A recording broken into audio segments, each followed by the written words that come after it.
Got another public speaking tip for you on between the black and the white. Hi, this is Gray Rinehart, and if you have any public speaking to do, I would like to urge you to stand up to do it if you are physically able to do so. Now, it may seem a little unusual for me to encourage that when I myself am seated as I record this, but this is just between you and me and the internet right now.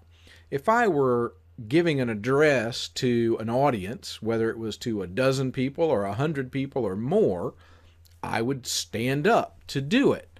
And that may seem like a no-brainer to you.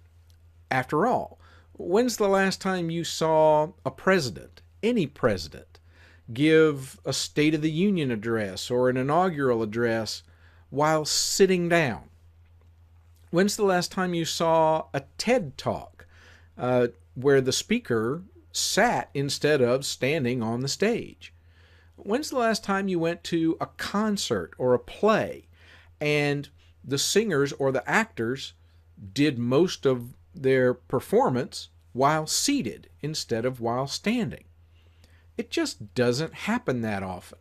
And there are a lot of good reasons to stand if you can. And I want to talk about 3 of them very quickly. Now, the first one may actually be something you haven't thought of because it's not something that is talked about much in the civilian world, but it's something I learned in the military, and that is you stand to show respect. In the Air Force, when someone of a higher rank came in the room, we stood. When we went into the office of someone of a higher rank, we stood until they told us that we could sit. And it shows respect. It may seem a little backward to think of the speaker in front of an audience showing respect by standing, but I think it applies. And if nothing else, it shows respect for the subject matter, for the topic being discussed. And that actually leads to sort of the second thing, and that is respect for the subject matter, enjoying the subject matter comes across better if you are standing because it imbues your presentation with energy and enthusiasm and even with a sense of authority. Because if you can stand and even walk around the stage a little bit, the audience will feed off that energy. And they'll sense, if nothing else, that you actually care about what you're saying. Now, you do need to be careful that you don't go overboard with it and move around so much that you make everyone nervous. But still, being that presence at the front of the auditorium or the front of the room is much easier when you're standing than it is when you're sitting. Now, the third thing that I want to talk about is much more practical, and that's simply that standing up makes your voice better. This is why singers and actors stand more than they sit. It's why when an actor wants to deliver that key line, most of the time they're going to do it while standing. You get better breath when you stand. You project your voice better when you stand. And all of that helps your presentation come across better to your listeners.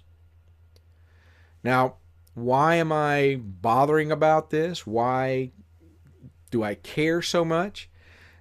Well, it stems from going to different churches week after week for the past few months and seeing preacher after preacher deliver a sermon from a seated position.